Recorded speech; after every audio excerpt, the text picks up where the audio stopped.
ಸ್ನೇಹಿತರೆ ನಮಸ್ಕಾರ. ನಟಿ ಕಾರುಣ್ಯರಾಮ್ ಮತ್ತೆ ಸುದ್ದಿಯಲ್ಲಿದ್ದಾರೆ. ಈ ಬಾರಿ ನಟಿ ಕಾರುಣ್ಯರಾಮ್ ಸುದ್ದಿಯಲ್ಲಿರೋದು ಯಾವುದೋ ಸಿನಿಮಾ ಸಂಬಂಧ ವಿಚಾರಕ್ಕಲ್ಲ, ತನ್ನ ತಂಗಿಯ ವಿರುದ್ಧ, ಸ್ವಂತ ತಂಗಿಯ ವಿರುದ್ಧನೇ ಪೊಲೀಸರಿಗೆ ದೂರು ಕೊಟ್ಟಿರುವಂಥ ವಿಚಾರದಲ್ಲಿ ಈಗ ಭಾರಿ ದೊಡ್ಡ ಸುದ್ದಿಯಲ್ಲಿದ್ದಾರೆ. ಹಾಗಾದರೆ ತಂಗಿ ವಿರುದ್ಧ ಕಾರುಣ್ಯರಾಮ್ ದೂರು ಕೊಟ್ಟಿದ್ಯಾಕೆ? ಜೊತೆಗೆ ಇದೇ ಕಾರುಣ್ಯರಾಮ್ಗೆ ಹಗಲು ರಾತ್ರಿ ಅದೂ ಕೂಡ ಕಮೆಂಟ್ಸ್ಗಳನ್ನು ಮಾಡಿ ಕಾಟವನ್ನು ಕೊಡ್ತಿರೋದು ಯಾರು? ಹೀಗೆ ಸಾಕಷ್ಟು ವಿಚಾರಗಳು, ಇಂಟ್ರೆಸ್ಟಿಂಗ್ ಸಂಗತಿಗಳು ಈಗ ಬಯಲಾಗ್ತಿದ್ದಾವೆ. ಈ ಎಲ್ಲ ಸಂಗತಿಗಳನ್ನು ನೋಡ್ತಾ ಹೋಗೋಣ. ಅದಕ್ಕಿಂತ ಮುಂಚೆ ನೀವಿನ್ನೂ ಕೂಡ ನಮ್ಮ ಚಾನಲನ್ನು ಸಬ್ಸ್ಕ್ರೈಬ್ ಮಾಡಿಲ್ಲ ಅಂದರೆ ದಯವಿಟ್ಟು ಕೂಡಲೇ ಸಬ್ಸ್ಕ್ರೈಬ್ ಮಾಡಿ ಸ್ನೇಹಿತರೆ. ಹಣ ಕಂಡ್ರೆ ಮನುಷ್ಯತ್ವವನ್ನು ಕೂಡ ಮರೆಯೋರು ಇರುವಂಥ ಕಾಲ ಇದು. ಇಂತಹ ಕಾಲದಲ್ಲಿ ಅನೇಕರು ತತ್ವ ಸಿದ್ಧಾಂತಗಳನ್ನೆಲ್ಲ ಗಂಟು ಮೂಟೆ ಕಟ್ಟಿ ಬಾವಿಗೆ ಎಸ್ಬಿಟ್ಟಿದ್ದಾರೆ. ಇಂತಹ ಕಾಲದಲ್ಲಿ ಹಣಕ್ಕೋಸ್ಕರ, ಆಸ್ತಿಗೋಸ್ಕರ, ಒಂದು ಅರ್ಧ ಸೈಟ್ಗೋಸ್ಕರ ಮನೆಯಲ್ಲಿಯೇ ಬಿರುಕು ಮೂಡುತ್ತೆ, ವೈರತ್ವ ಬೆಳೆಯುತ್ತೆ. ತಂದೆ ಮಗ ಇರ್ಬೋದು, ಅತ್ತೆ ಸೊಸೆ ಇರ್ಬೋದು, ಗಂಡ ಹೆಂಡತಿ ಇರ್ಬೋದು, ಅಕ್ಕ ತಮ್ಮ ಇರ್ಬೋದು, ಅಣ್ಣ ತಂಗಿಯೇ ಇರಬಹುದು, ಅಥವಾ ಅಕ್ಕ ತಂಗಿಯೇ ಆಗಿರಬಹುದು. ಎಂಥವರ ನಡುವೆನೂ ಕೂಡ ಈ ಬಿರುಕು ಮೂಡಿಯೇ ಮೂಡುತ್ತೆ. ಹಣದ ಮುಂದೆ ಸಂಬಂಧಗಳು ಕಳಚಿ ಬೀಳ್ತವೆ. ಹಣ ಮತ್ತು ಆಸ್ತಿಯ ಮೇಲಿನ ವ್ಯಾಮೋಹದಿಂದ ಸಂಬಂಧಗಳು ಮಣ್ಣು ಪಾಲಾಗ್ತವೆ. ಇದಕ್ಕೆ ಕಾರುಣ್ಯರಾಮ್ ಅವರ ಪ್ರಕರಣ ಸದ್ಯದ ತಾಜಾ ಉದಾಹರಣೆ. ಹೌದು, ಕಾರುಣ್ಯರಾಮ್ ಕನ್ನಡ ಚಿತ್ರರಂಗದ ಚೆಲುವೆ, ವಜ್ರಕಾಯ, ಕಿರುಗೂರಿನ ಗಯ್ಯಾಳಿಗಳು, ಮನೆ ಮಾರಾಟಕ್ಕಿದೆ, ಪೆಟ್ರೋಮ್ಯಾಕ್ಸ್ ಸೇರಿ ಹಲವು ಸಿನಿಮಾಗಳನ್ನು ಮಾಡಿರುವಂತಹ ನಟಿ. ಕಾರುಣ್ಯರಾಮ್ ಕೇವಲ ಬೆಳ್ಳಿತೆರೆ ಮಾತ್ರವಲ್ಲದೆ ಕಿರುತೆರೆ, ರಿಯಾಲಿಟಿ ಶೋಗಳಲ್ಲೂ ಕೂಡ ತಮ್ಮ ಛಾಪನ್ನು ಮೂಡಿಸಿರುವಂತಹ, ಜನ ಮನವನ್ನು ಗೆದ್ದಿರುವಂತಹ ಕಲಾವಿದೆ, ನಟಿ. ಇವತ್ತಿಗೆ ಹೆಚ್ಚು ಸಿನಿಮಾಗಳಲ್ಲಿ ಅವಕಾಶಗಳು ಇರದೇ ಇದ್ದರೂ ಕೂಡ ತನ್ನನ್ನು ತಾನು ಬ್ಯುಸಿಯಾಗಿಟ್ಕೊಂಡಿರುವಂಥ ಕಾರುಣ್ಯ ಮತ್ತೊಂದು ಕಡೆ ತನ್ನದೇ ಆದಂಥ ಕೆಲವೊಂದಷ್ಟು ಈ ಅವರ ರೊಟೀನ್ ಲೈಫ್ನಲ್ಲಿ ಬ್ಯುಸಿಯಾಗಿದ್ದಾರೆ. ಇಂತಹ ಕಾರುಣ್ಯರಾಮ್ ಸದ್ಯ ರಕ್ತ ಹಚ್ಚಿಕೊಂಡು ಹುಟ್ಟಿದಂತಹ ತಮ್ಮ ಸಹೋದರಿ ವಿರುದ್ಧನೇ ಒಂದು ಆಕ್ರೋಶವನ್ನು ಹೊರಗಡೆ ಹಾಕಿದ್ದಾರೆ. ಅಂದರೆ ಇಂತಹ ಕಾರುಣ್ಯರಾಮು ತಮ್ಮ ಸಹೋದರಿಯ ವಿರುದ್ಧನೇ ಒಂದು ದೂರನ್ನು ಕೊಟ್ಟಿದ್ದಾರೆ. ಹೌದು, ಅವರ ತಂಗಿ ವಿರುದ್ಧನೇ ತಿರುಗಿ ಬಿದ್ದಿದ್ದಾರೆ.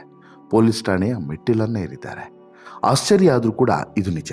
ಈ ಕುರಿತು ಸಿಸಿಬಿ ಪೊಲೀಸರಿಗೆ ಸದ್ಯ ದೂರನ್ನು ಸಲ್ಲಿಸಿರುವಂಥ ಕಾರುಣ್ಯರಾಮ್ ತಮ್ಮ ತಂಗಿ ಸಮೃದ್ಧಿ ರಾಮ್ ವಿರುದ್ಧ ತಮ್ಮ ಗಮನಕ್ಕೆ ತಾರದೆ 25 ಲಕ್ಷ ರೂಪಾಯಿ ಸಾಲವನ್ನು ಮಾಡಿಕೊಂಡಿದ್ದಾರೆ ಅನ್ನುವಂಥ ಆರೋಪವನ್ನು ಕೂಡ ಹೊರಿಸಿದ್ದಾರೆ. ಹೌದು, ಅಸಲಿಗೆ ಅಕ್ಕನ ಜಾಡು ಹಿಡಿದು ಚಿತ್ರರಂಗಕ್ಕೆ ಬಂದಂತಹ ಸಮೃದ್ಧಿ ರಾಮ್ ಅವರಿಗೆ ಬೆಳ್ಳಿತೆರೆ ಒಲಿಯಲಿಲ್ಲ.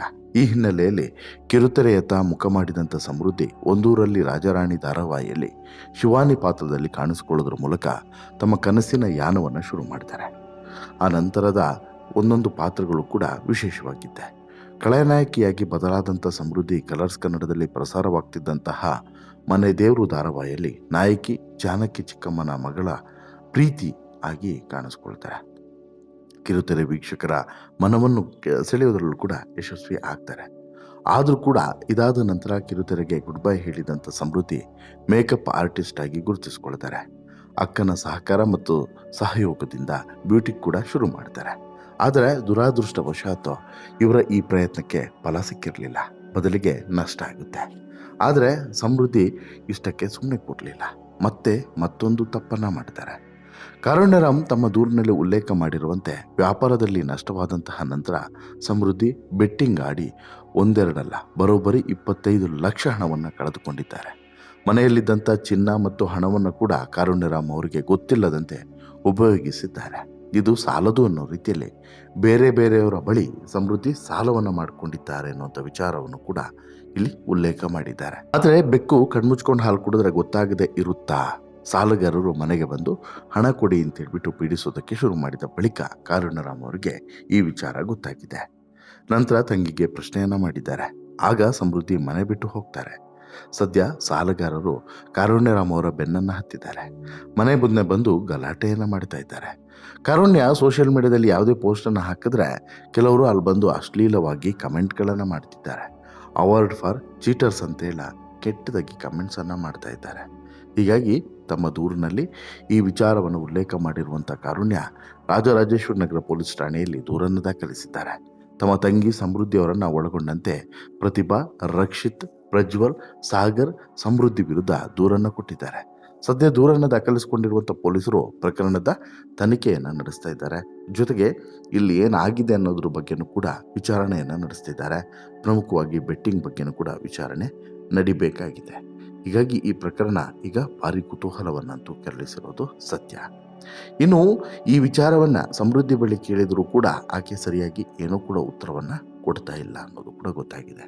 ಈಗ ಅಂತಿಮವಾಗಿ ಪೊಲೀಸ್ ಠಾಣೆಯ ಮೆಟ್ಟಿಲೇರಿರುವಂಥ ಪ್ರಕರಣದ ಬಗ್ಗೆ ತನಿಖೆ ನಡೆಸಿ ಅಲ್ಲಾಗಿರುವಂಥ ಅಸಲ್ಯತ್ತೇನು ಅನ್ನೋದನ್ನು ಹೊರಗಡೆ ಚೆಲ್ಲಬೇಕಾಗಿದೆ. ನೋಡೋಣ ಪೊಲೀಸರು ಏನೆಲ್ಲ ಹೊರಗಡೆ ತರ್ತಾರೆ ವಿಚಾರಗಳನ್ನು ಕಾದು ನೋಡಬೇಕು. ನಿಮಗೇನು ಅನಿಸುತ್ತೆ ಸ್ನೇಹಿತರೆ? ಒಂದು ಗಂಭೀರವಾದಂಥ ಆರೋಪ ಕೇಳಿರೋದ್ರ ಬಗ್ಗೆ ನಿಮ್ಮ ಅಭಿಪ್ರಾಯ ಏನು? ದಯವಿಟ್ಟು ನಿಮ್ಮ ಅಭಿಪ್ರಾಯವನ್ನು ಕಮೆಂಟ್ ಮಾಡಿ ತಿಳಿಸಿ. ಜೊತೆಗೆ ಈ ಸ್ಟೋರಿ ಇಷ್ಟ ಆಯಿತು ಅಂತ ಹೇಳಿದ್ರೆ ಲೈಕ್ ಮಾಡಿ, ಶೇರ್ ಮಾಡಿ, ಚಾನಲ್ಗೆ ಸಬ್ಸ್ಕ್ರೈಬ್ ಆಗೋದನ್ನು ಮರಿಬೇಡಿ. ಧನ್ಯವಾದ.